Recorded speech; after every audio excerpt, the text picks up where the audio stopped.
अस्सलाम friends, welcome to my YouTube channel. चलिए आइए अब हम नावल का पार्ट नंबर 6 स्टार्ट करते हैं। आबिस हिंदा को कमरे में ले आया था। हिंदा उसके सीने से लगी हुई आबिस के चेहरे के उतार चढ़ाव देख रही थी, जो कि गुस्से में मजीद पुरकशिश लग रहे थे। पर हिंदा को उसकी लो छलकती हुई आंखों से खौफ महसूस हो रहा था, जो जबड़े बीच वे हिंदा को शुलाबाज निगाहों से घूरा था। हनी, आज तो गई तू काम से, अभी तुझे नहीं छोड़ेंगे। आबिस के गुस्से की वजह से हिंदा बुरी तरह से लड़ रही थी। आबिस की नाराजगी उसकी जान आधी काट देती थी। तभी वो खौफ के जेर असर दिल ही दिल में उससे मुहातब हुई। आबिस ने अपने गुस्से को दबाने की हालत से गिलस लगाई थी। वो गहरी कश लेता हुआ अपने अंदर की इंतशार को काबू करने की कोशिश करने लगा, मगर सिगरेट भी उसका गुस्सा कम ना कर सकी। उसने सिगरेट को एस्ट्रे में मसला। उसका जुनूनी अंदाज देखकर हिंदा की जान हवा हुई थी। हिंदा ने कुछ बोलने के लिए लब वाक यही थे कि मगर अब्बास के गुस्से से डर के खामोश हो गई। तुम अपना ख्याल क्यों नहीं रखती? अगर तुम्हें कुछ हो जाता तो वो तो बर वक्त मैंने संभाल लिया, वरना। उसके आगे आबिद कुछ बोलना नहीं चाहता था। बार बार वही मंत्र उसकी आंखों के सामने आ रहा था। उसके अंदर जज्बात का समंदर ठाटे मार रहा था। वह हिंसा से रूह मोड़कर खड़ा हो रहा। अभी अब हनी से गुस्सा ना हो। हनी आपके गुस्से को बर्दाश्त नहीं कर सकती। आप जो कहेंगे हनी वही करेगी। प्लीज, सॉरी, माफ कर दें, आगे से ध्यान रखूंगी। हिंदा ने दोनों हाथ आगे बढ़ाकर आबिस को पीछे से गले लगाया और उसके साथ लगकर रोने लगे। अभी अब हनी से गुस्सा ना हो। हनी आपके गुस्से को बर्दाश्त नहीं कर सकती। आप जो कहेंगे हनी वही करेगी। प्लीज, मूड कर देना, आगे से ध्यान रखूंगी। प्लीज माफ कर देना कि आगे से ध्यान रखूंगी। हिंदा ने दोनों हाथ आगे बढ़ाकर आबिस को गले से लगाया लिया था। उसके साथ ही लगकर रोने लगी। हिंदा की नीली शिफाफ आंखों से मुतवातर आंसू बहते आबिस की शर्ट में जज्ब हो रहे थे, जिन्हें जब्त के चक्कर में उसकी आंखों से सूरज दौड़े तैरती हुई नीली आंखों को मजीद पुरकशिश बना गए। रोने की वजह से उसकी सफेद रंग में सुर्खी खुल गई थी और छोटी से नाक लाल होती हुई अलग सी मंजर पेश कर रही थी। वो आबिस के सामने सिर्फ एक खिलौना थी, या चाबी वाली गुड़िया, जिसको आबिस अपने बदले के लिए चुन चुका था। आबिस को यकीन हो चला था कि हिंसा की मासूमियत उसे मोहब्बत के जगाने से रोशनास करवा चुकी है। वही हथियार अब आबिस सुल्तान हिंसा बेकाल को तरपाने के लिए इस्तेमाल करने ही वाला था। यही सब सोचे उसके लबों पर इस राज की मुस्कान ने अहाता किया, मगर वो जल्द ही खुद को कंपोज कर गया। हनी, मेरी जान, रोना नहीं जाना, मैं अपनी जान को कभी भी नहीं होने दूंगा। और मैंने तुम्हें माफ किया, आगे से ध्यान रखना। अभी अपनी हनी के बगैर नहीं रह सकता। हनी अभी की सांसों में बसती है। आबिस ने हिंदा की तरफ रुख किया और उसे अपनी आगोश में समेट लिया। बड़े प्यार से हिंदा को बेड पर लेटाता वह महमूद लहजे में बोला, और हिंजा के साथ ही बेड पर नीम दराज हो गया। हिंजा का नाजुक सरपा पूरी तरह से आबिद सुल्तान की कैद में था और वो हिंजा को अपनी बाहों में कैद किए उसके नक्श नक्श को अपनी प्यासी निगाहों से अजबर कर रहा था। आबिद बड़ी मोहब्बत से उसके नाजुक लब, जो कि रोने की शिद्दत से कपकपा रहे थे, उनको अपने लबों में लिए हुए अपनी शिद्दत उस नाजुक जान पर लुटाने लगा। अभी आबिस हिंजा अपने जुनून की बौछार करता कि एन इसी वक्त उसका फोन बज उठा और हिंजा ने सूखा सांस लिया। उफ, अब किसकी मुसीबत पड़ गई। आबिस सच झंझलाता हुआ उठा और मेज से फोन उठाया। ओके, मैं आता हूँ, कहकर फोन काट दिया। आबिस को उसके दोस्त का फोन आया था, जो उसे बहुत ही अहम काम के सिलसिले में अपने फ्लैट पर बुला रहा था। हनी, शाम को तैयार रहना, डिनर पर चलेंगे। आबिस को कह के रूम से बाहर निकलता हुआ वापस मुड़ा और अपने ऊपर परफ्यूम के स्प्रे करके हिंजा के करीब चलाया और हिंजा के माथे पर लब रखे अपनी रूह तक में सरशादी उठती महसूस की। वो जल्दी से गाड़ी की चाबी और मोबाइल उठाता हुआ बाइक के जाना बढ़ गया। हिंजा को से सुकून का एहसास हुआ और वो आंखें मोड़ गई। आबिद ने हिंजा के दिल पर मजबूती से कब्जा जमा लिया था और आबिद के दूर जाने का सोचकर उसकी सांसें रुकने लग जाती थी। ओह हनी, चलो तैयार भी होना है ना, अभी की पसंद का ड्रेस पहनती हो, उसने खुद से कहा और तैयार होने चले गए। मीकाल साहब अपने शानदार आपस में बैठे अपनी मासी के बारे में सोच रहे थे। उनने हिंजा को बचपन से बहुत प्यार किया था। हिंजा की माँ तो हिंजा के पैदा होते ही हल्के हकीकी से जा मिली थी और अफराज साहब की बेगम ने हिंजा को पाला था। उन्हें हिंजा को कभी माँ की कमी महसूस नहीं होने दी थी। इफत बेगम ने आशर और आपस से ज्यादा हिंजा को मोहब्बत दी। आशर बहुत ही समझदार था। उन्हें हमेशा से हिंजा के लिए आशर जैसे सुलझे हुए लड़के की तलाश थी। उन्हें आबिस बचपन से पसंद नहीं था। उसकी वजह वो वाक्य था जो हमेशा मिकाल साहब को तैश दिला देता था। उनके जहन के पर्दों पर इस तारीख रात का काला अक्स नजर आया था। जब वो अनहोनी हुई, उसका जिम्मेदार आबिद सुल्तान था। उस वाक़े ने सबको हिला कर आ दिया। वो माजी की तारीख रातों की अजियतनाक यादों में खो गए थे। उन्हें शादी में शिरकत के लिए जाना था, जो कि उनके करीबी दोस्त की बेटी की शादी थी। इस वक्त हिंदा 10 साल की थी और वो उसे घर छोड़कर नहीं जाना चाहते थे। भाई साहब, आप परेशान ना हो, बच्चे हिंदा के पास ही होंगे और वैसे भी हिंदा के सालाना पेपर्स हैं। अगर उसने पेपर ना दिए तो उसका पूरा साल ज़ाया हो जाएगा। आशर और हाबस अब माशाल्लाह काफ़ी समझदार हो गए हैं। दोनों हिस्सा का ख्याल रखेंगे। फरियाल ठीक ही कहती है, मुझे हनी गुड़िया को साथ नहीं लेकर जाना चाहिए, वरना उसकी साल भर की मेहनत बेकार जाएगी। उन्हें फराज साहब की बातों को बहुत सोचा। अगर उन्हें पहले पता होता कि उनके इस फैसले से इन्हें कितना बड़ा नुकसान उठाना पड़ेगा, तो मेकाल सा ये फैसला ना करते। मगर ये सब हिंदा की किस्मत में लिखा जा चुका था और होनी को अल्लाह के सिवा कौन टाल सकता है। शाम के वक्त अफराज साहब और इनकी बेगम और मिकाल साहब अपना सामान पैक किए रवाना होने के लिए तैयार बैठे थे। भाभी, हनी नजर नहीं आ रही, कहाँ है? मिकाल साहब ने इफ़त बेगम से पूछा। उन्हें मिकाल साहब को पीछे की तरफ इशारा किया, जहाँ पर ब्लैक शॉर्ट फ्रॉक पहने हुए वो दो चुटिया की हुई हिंसा मिकाल अपनी मासूमी के साथ अपने सुर्ख व सफेद गाल फैलाए कोई मोमी गुड़िया लग रही थी। मिकाल साहब ने आंखों में हिंसा की नजर उतारी। हनी, इधर आओ मेरी जान, क्या हुआ है मेरी हनी को? उन्हें हिंसा को बुलाकर अपने पास बिठाया। बाबा हनी को अपने साथ लेकर नहीं जा रहे। हिंदा ने फूले हुए गालों के साथ ही चिपका किया। हनी को एग्जाम देकर 6 लाख में भी तो जाना है, या फिर हनी एक ही क्लास में रहना चाहती है? उन्होंने हिंदा के फूले हुए गालों पर प्यार करके कहा, बाबा हनी को अगली क्लास में जाना है। हनी हमेशा की तरह फर्स्ट आएगी, आपके साथ नहीं जाना। अब आप मेरे लिए ढेर सारी चॉकलेट लेकर आना, हिंदा ने कहा। सब बाप बेटी के प्यार को देखकर मुस्कुरा रहे थे। सबकी हिंसा में जान बसती थी, सिवाय आबिद सुल्तान के। उसे हमेशा हिंसा की वजह से डांट पड़ती थी। फलाह साहब, उनकी बेगम और मिकाल साहब सबसे मिलकर रवाना हो गए और आशिर और आबिद को हिंदा का ध्यान रखने को कहा।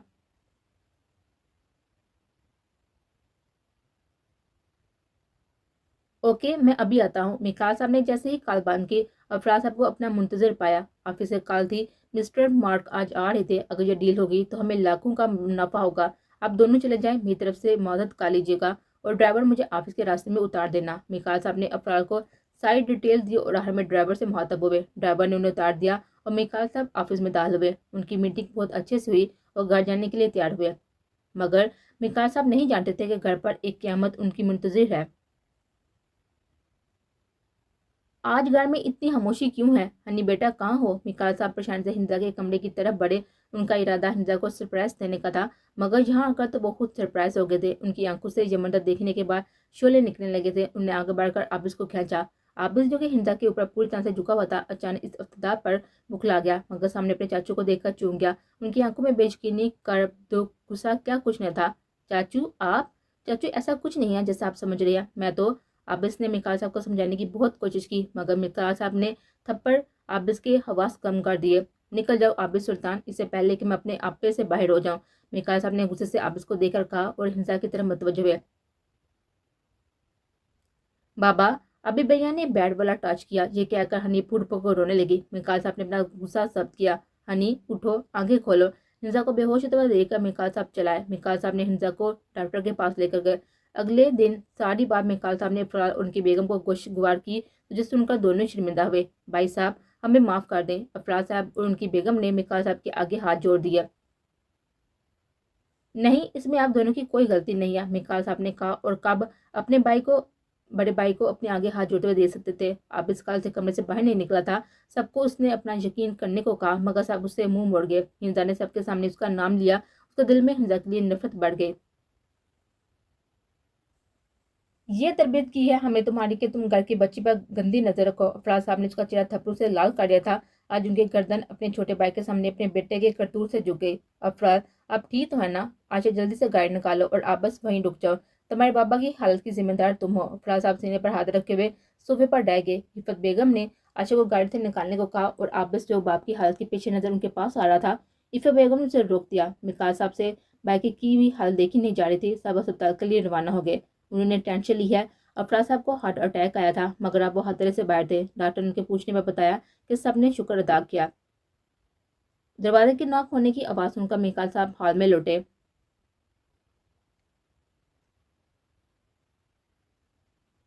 नूर जैसे ही घर में दाखिल हुई, उसके चेहरे पर परेशानी वाज़ेह नजर आ रही थी। क्या हुआ नूर, आज आप परेशान नजर आ रही हैं? मुन्ना बेगम ने प्यार से नूर से पूछा, जो कि गुमसुम से चली आ रही थी। नहीं मामा, बस ऐसे ही सर में दर्द हो रहा है। नूर, जो कि अपनी ही सोच में गुम थी, मुन्ना बेगम की आवाज़ से चौंक कर जवाब दिया। नूर, मैं आपके लिए मेडिसिन लाती हूँ। मुन्ना बेगम ने परेशानी से बोली। वो ऐसी ही थी कि नूर को थोड़ी सी भी चोट लगती तो शफात साहब और मुन्ना बेगम दोनों के हाथ पाँव फूल जाते। नहीं मामा, मैं ठीक हूँ, आप टेंशन मत लें। अभी जाकर रेस्ट करूंगी तो ठीक हो जाऊंगी। मुन्ना बेगम को मुतमिन करते हुए नूर सीने अबूर करते हुए अपने कमरे की जाने बढ़ गए। जब से नूर ने जैन को थप्पा मारा था, उसे किसी पर भी चैन नहीं आ रहा था, मगर जब जैन ने कोई रद्दमल नहीं दिखाया और आशा ने जुबान जैन को धमकी भी दी थी, तो वह नूर पर सुकून होते हुए आंखें मौत गई। मगर एक अनजाने खौफ ने अभी नूर के दिल में गिरा डाला हुआ था।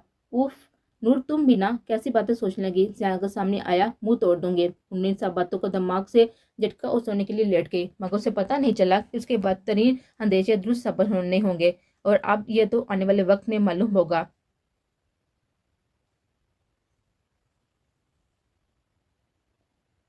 उधर जियान अपने कमरे में चक्कर पर चक्कर काट रहा था। उसे किसी पल सुकून नहीं था। एक मामूली सी लड़की ने उसे सबके सामने थप्पड़ मारा। किसी को मेरे सामने ऊंची आवाज में बात करने की इजाजत नहीं, और इस बीच ने मुझ पर हाथ उठाया। अब इसको बताऊंगा कि जियान मलिक किस शय का नाम है। उसे किसी को मुंह दिखाने के लायक नहीं छोड़ूंगा। जियान ने शदीद तैश के आलम में उससे कहा। जो कमरा थोड़ी देर पहले खूबसूरती का मुंह बोलता हुआ सबूत था, अब उसके कमरे की हालत का बढ़ाने का मंजर पेश कर रहे थे। महंगे परफ्यूम की किर्चियां जगह जगह फैली हुई थी। कीमती बेडशीट जमीन को सलामी दे रही थी, मगर उसे किसी चीज का होश ना था। जैन बैठ के कोने से टेक लगाकर बात में हराम मशरूब पकड़े हुए हाथ में हराम मशरूब पकड़े हुए था और पी रहा था, और नशे में जो भी मुंह में आ रहा था वो बक्के जा रहा था। उसका सर पर बदला लेने का भूत सवार था। उसके बदले ने उसके लिए क्या तूफान लाना था, ये वक्त बताने वाला था। अगर उसे अपने अंजाम का जरा सा भी अंदाजा होता तो कभी बदला लेने का ख्याल अपने दिल में ना लाता।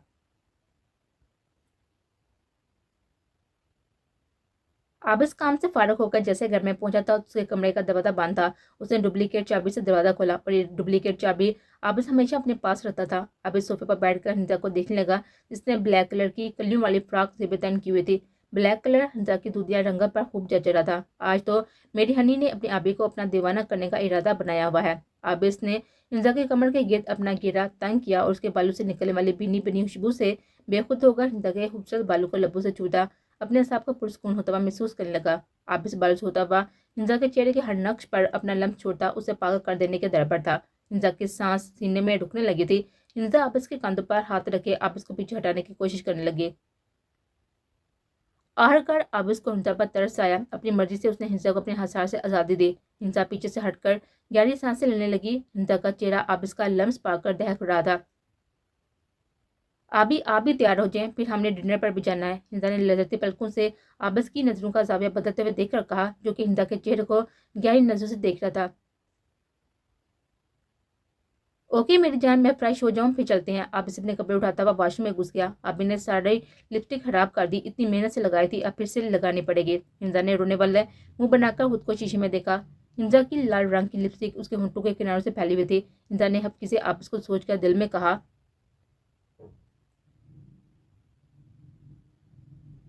आशिर नूर को उसके घर में छोड़कर ऑफिस में दाखिल हुआ। जैस कमेंट, मिस मरियम मुझे कोई डिस्टर्ब ना करे। आशिर ने अपनी सेक्रेटरी को बुलाया और उसे ऑर्डर दिया। ओके सर, मैं ख्याल रखूंगी, मिस मरियम ने कहा, और आशिर के कैबिन से चली गई। मरियम आशिर को पसंद करती थी, मगर आशिर ने कभी इस पर ध्यान नहीं दिया था, क्योंकि आशिर के दिल की सल्तनत पर नूर पूरे हक से बरजुमान थी। अगर कल मैं कॉलेज ना जाता तो नूर अकेली कैसे इस जलील शख्स का मुकाबला करती। मुझे उसे अपने नाम जल्दी करना होगा। दूर रहकर मैं उसकी हिफाजत नहीं कर सकता। आशिर मसलसल नूर को सोच रहा था। जया के नाम पर उसका हलक कांटों से बढ़ गया था, मगर आखिर में नूर को अपना बनाने का सोचकर उसके लबों पर फतह की मुस्कुराहट ने अपनी झलक दिखाई दी। यहाँ पर आशा अपनी प्लानिंग में मसरूफ था, और वहां पर कुदरत ने पहले से अपना मनसूबा बना रखा था। अक्सर इंसान जो सोचता है वो नहीं होता। नूर को एक अनजान सा खौफ सताया जा रहा था, उसके साथ कुछ बुरा होने वाला था। इस तरह में नूर ने कॉलेज से छुट्टी काली थी। अपने कमरे में इस घुटन महसूस हो रही थी, तभी नूर लॉन्च में आ गई। नूर बेटा, आराम से सीढ़ियों से उतरो, शिफात साहब ने नूर को देखकर कहा, जो जल्दी से सीढ़ियां उतर रहे थे। अरे छोड़े, शिफात साहब कितनी बार उसे कहा है, मगर ये मैडम सुनती नहीं है। एक कान से सुनना और दूसरे निकाल दिया। नूर के बोलने से पहले ही मुन्ना बेगम बोल उठे। मुन्ना बेगम हमेशा नूर को टोकती, मगर नूर हमेशा एक कान से सुनती और दूसरे निकाल देती। बेगम, अब सुबह सुबह क्यों नाराज हो रही हैं? नूर बच्ची है, समझ जाएगी, है ना नूर? शफात साहब ने नूर मुन्ना बेगम को जवाब दिया। आज मैं ताइदी अंदाज में नूर को देखा। जी पापा। नूर ने भी ताइदी अंदाज में जवाब दिया। मुन्ना बेगम ने हफ्की से दोनों को देखा और उठकर जाने लगे। मामा, सॉरी, आइंदा ऐसा नहीं करूंगी, आप नाराज ना हो प्लीज। नूर ने जब मुन्ना बेगम को उठते देखा तो भागकर मुन्ना बेगम से लिपट गई। नूर की कुल कायनात उसके माँ बाप थे। उनकी नाराजगी देखकर नूर की जान आधी हो जाती। नूर मेरी बच्ची, रो तो नहीं, मैं नाराज नहीं हूँ आपसे। मुन्ना बेगम ने नूर को रोते हुए देखकर अपने साथ लपेट लिया।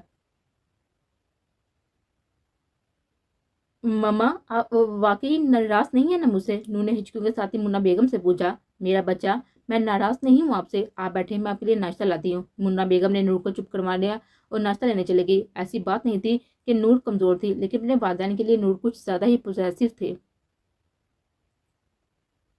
आबिस और हिंजा दोनों तैयार कर डिनर के लिए रवाना होने लगे। जैसे ही दोनों नीचे आए, वहाँ पर मिकाल साहब को कोच पर बैठे हुए देखा। हिंजा आबिस के मिजाज से अच्छी तरह वाकफ थी। हिंजा ने अपने बाबा से मिलने के लिए आबिस की तरफ इजाज़त तलब निगाहों से देखा। मिकाल साहब की जेक निगाहों से यह मंजर छुप न सका, मगर हिंजा को हुश देकर गुस्से के कड़वे गोंद अपने हल्क में उतारे।